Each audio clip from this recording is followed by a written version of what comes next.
Baik, semuanya, Assalamualaikum warahmatullahi wabarakatuh. Waalaikumsalam warahmatullahi wabarakatuh. Selamat pagi. Pagi.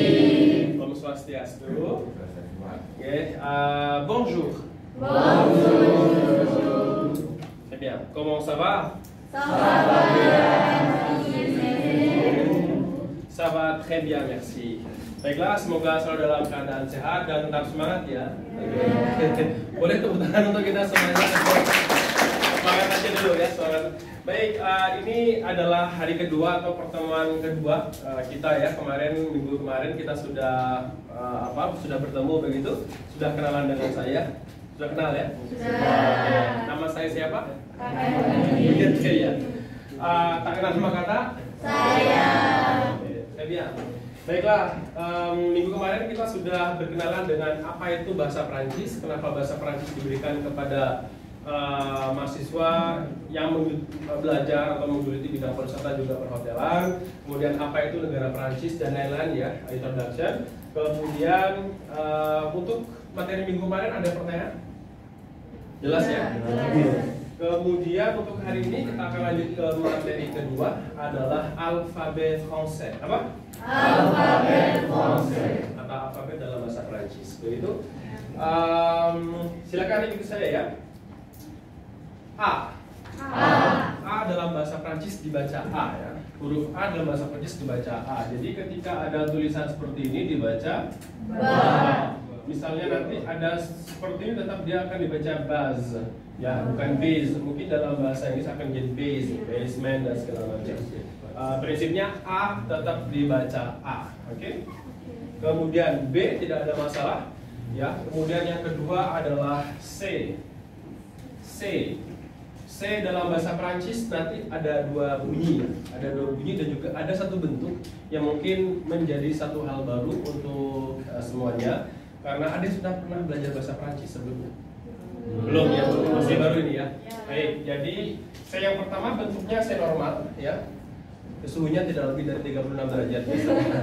C normal, jadi dia itu tetap dibaca C begitu ya. Ketika bertemu dengan E maka dia dibaca S. Ketika bertemu dengan I dibaca S. Nah, akan dibaca K ya ketika C itu bertemu dengan A, oke, dibaca K. Bien. Kalau C bertemu dengan O. Kalau C bertemu dengan U, ya. Kako, kaku, tangannya kaku ya. Tremor, kelamaan. Oke, kemudian sudah jelas ya. Ini dibaca se, si, ka, ko, ka, ku. Oke, aku. Oke, kemudian ada satu lagi bentuk C, namanya sedil, seperti ini. Ada buntutnya sedikit berbentuk seperti S. Tujuannya apa? Tujuannya tidak bukan untuk mendapatkan perhatian, bukan ya. Tujuannya adalah agar ketika dia ini bertemu dengan A atau O atau U maka dia akan dibaca S juga. Jadi nanti ketika seperti ini berarti dibaca sa, tidak lagi dibaca K. Contohnya kabar baik, sava. Pernah dengar ini ya, kalimat ini ya, sava. Oke. Yang kedua misalnya ada begini, berarti dibaca so. Kemudian yang ketiga begini dibaca su. Dibaca su. Desu itu kecewa, je suis déçu dan sebagainya. Oke, sudah bisa dipahami? Bisa. Next, huruf setelah C adalah D. Jadi dalam bahasa Prancis tidak D seperti D kita, misal Jakarta, tapi lebih ke D. 1, 2, 3, D. Contohnya kata Dior. Tahu merek Dior? Ya. D. Bukan Dior, tapi Dior. 1, 2, 3, Dior. Dior. Donc. bukan misalnya orang Prancis bilang kedong-dong, bukan kedong-dong, tapi kedong-dong. Bang, beli kedong-dong. Ya. Ini kan dalam rangka apa namanya mengaplikasikan mata kuliah bahasa Prancis ke dalam kehidupan sehari-hari ya. Bolehlah kita praktekkan. Ya. Abang, saya mau beli kedong-dong. Ya. 1, 2, 3, Zio. R-nya di sini nanti kita belajar bareng-bareng ya. Kemudian ada setelah D huruf E.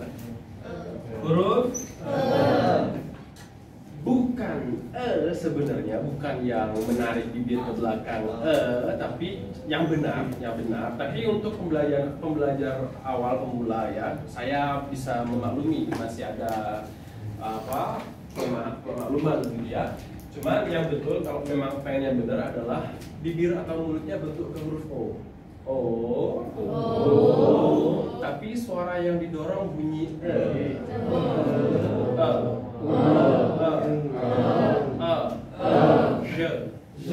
Le minéral. That's it. Sekarang jangan baca lagi le minéral, tapi dibacanya le minéral. Ya, itu ya. Oke, dibaca le. Je. Oke, se. Oke. Ini bunyi E. Jadi dalam bahasa Prancis bukan A B C D E, tapi A B C D E. Oke. Ada 3 bunyi dalam bahasa Prancis untuk bentuk huruf E. 3 bunyi berbeda. Yang pertama E, yang kedua E, yang ketiga E. Ya. Kemudian, itu polosan, ori. Kemudian kalau yang begini namanya accent aigu, bunyinya ada accent aigu, bunyinya E. Like you say sate, tempe, gitu ya, lele, E. Oke ya, E. Jadi dia kerasa di langit-langit atas. Kemudian ada accent grave, begini. Bunyinya bebek, nenek. Bisa bedakan ya? Yang pertama bunyinya yang kedua yang ketiga Kalau misalnya saya nulis, misalnya kita random dan contohnya, saya nulis ada kata misalnya begini. Dibacanya 1, 2, 3. Ini yang mana? 1, 2, atau 3 ini? Bunyinya adalah berarti ini université. Très bien. Université. Gitu ya. Yang kedua misalnya ada kata begini. S-nya semua huruf konsonan di akhir kata. Ingat di catatannya boleh dicatat bahwa semua huruf konsonan di akhir kata tidak dibaca kecuali huruf L. Huruf konsonan ya. Kita alfabet kan mengenal 2 jenis ya, satunya vokal, satunya lagi konsonan. Vokal itu yang apa? A, I, U, E, O.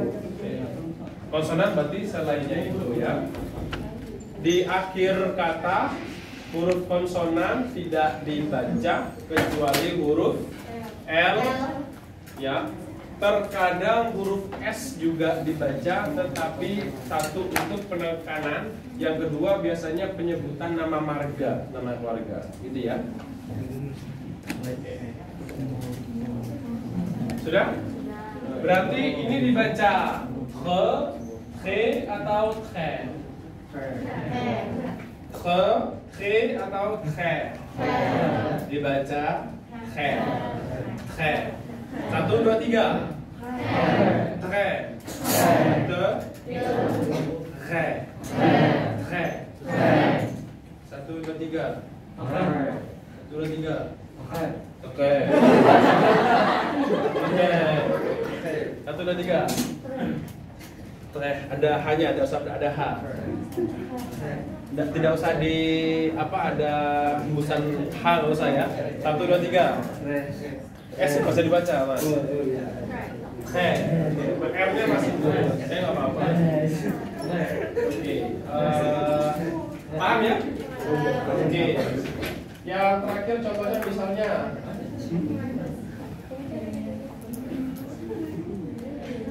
kira-kira dibaca apa? 1, 2, 3. Ada 3 suku kata ya. Yang pertama dibaca ya, emang ada topping-toppingnya. Wah, kalau nggak ada topping-toppingnya bunyi bunyi oke.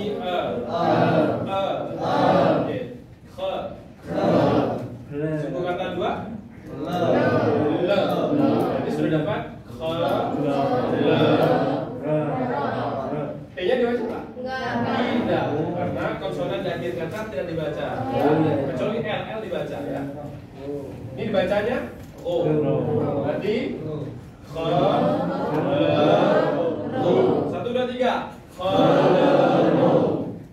Gitu ya.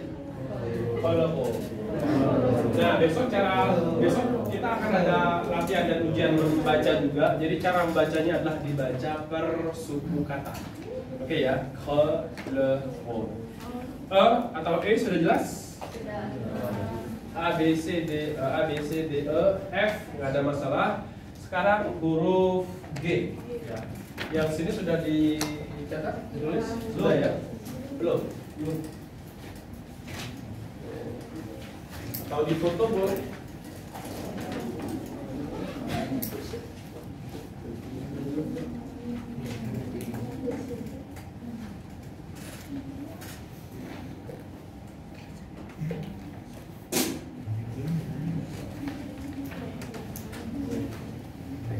Next, huruf G ya.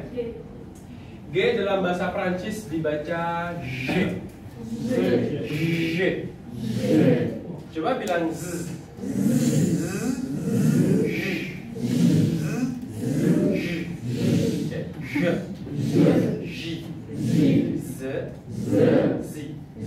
Yang betul yang pertama ya, yang tebel ya.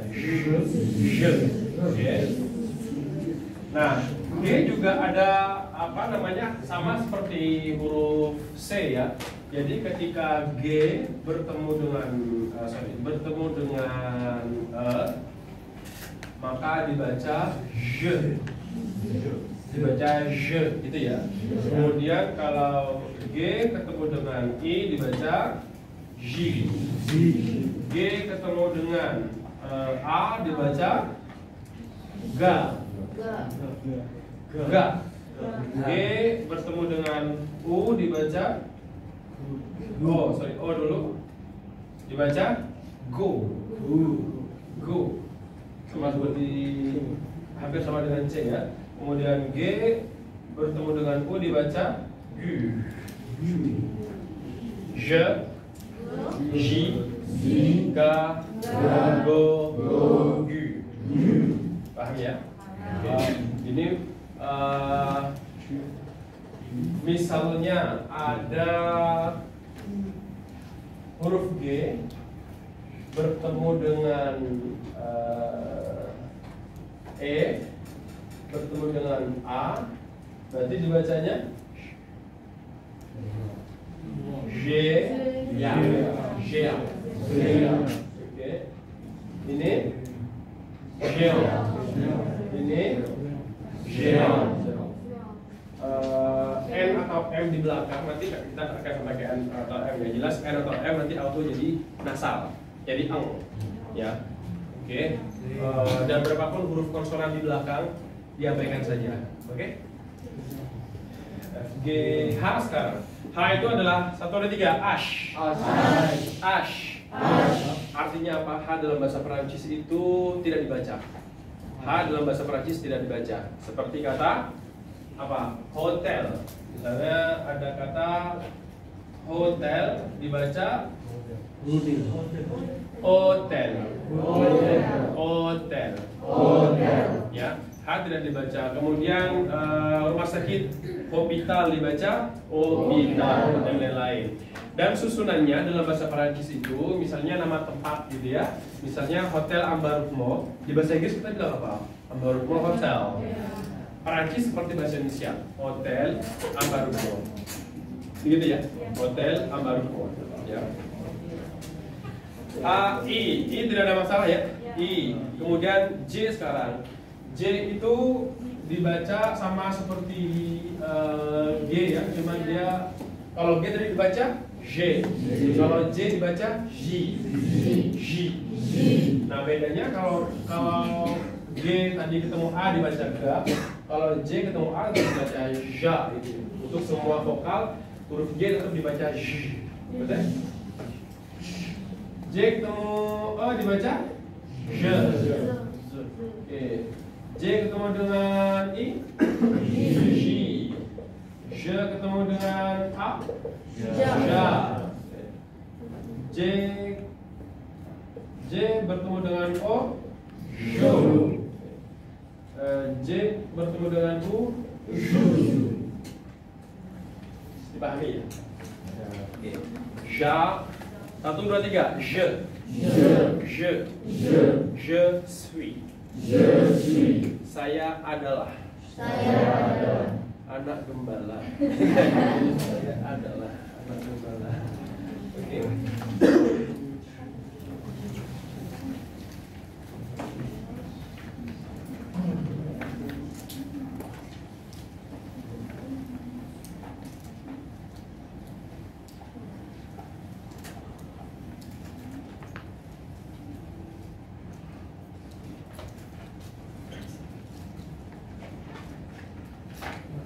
Masih dicatat?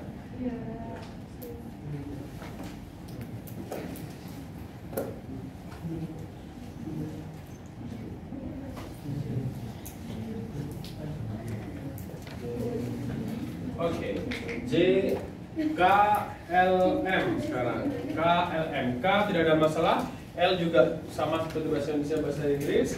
Sekarang adalah M. M itu tadi saya sudah sampaikan bahwa jika M itu di tengah kata kemudian bertemu huruf konsonan atau di akhir kata maka auto dibaca ang, gitu ya. Ini yang boleh saya hapus? Tapi masa lalu kita gimana? Enggak ya? Baik Pak. Oke. Misalnya ada kata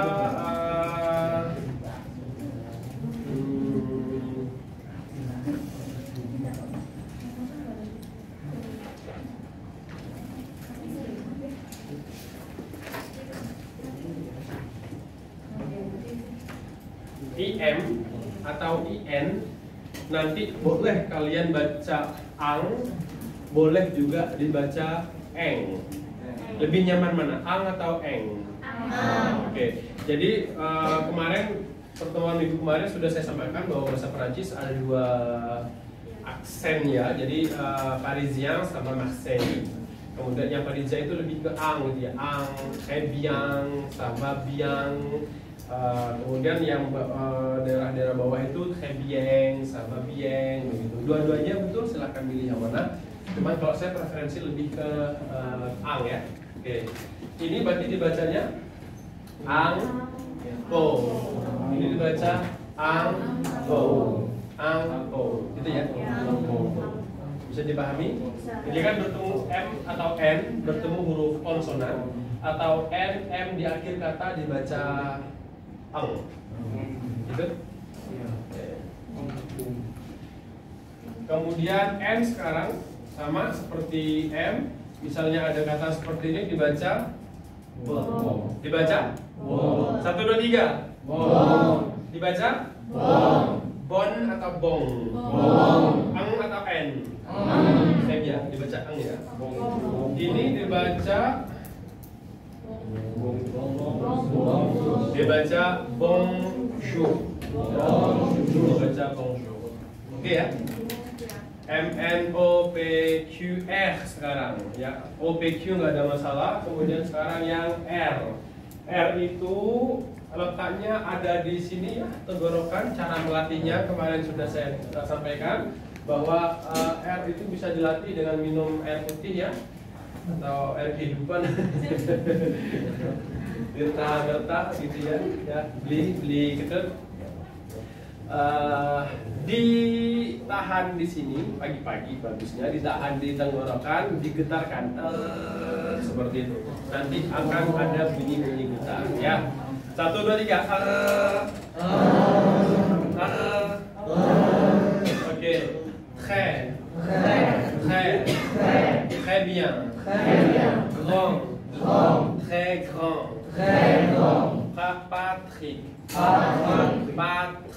Ok. Bonjour. Au revoir. Bonsoir. Ok, très bien. Artinya nanti latihannya seperti itu ya. RST ini agak sulit. Jadi yang huruf U ini kita bacanya U. Jadi ini dibaca U seperti ada manis-manisnya. Saya iklan. Seperti ada bunyi Y gitu ya. U. Tapi bukan U tapi U. Bunyi ini dibaca U. Jadi misalnya ada tulisan TU, misalnya ada kata TU, maka dibaca CU. Oke. Yang kedua, kalau begini tulisannya dibaca tut apa tu? Kenapa? Karena T-nya tidak dibaca, U berbunyi U. Tu. Kamu, ini kalian semuanya. Beda arti ya. Oke. Tu vas bien artinya kamu baik-baik saja. Tapi kalau tu vas bien, are you all good misalnya ya. Anda semuanya baik-baik saja gitu ya.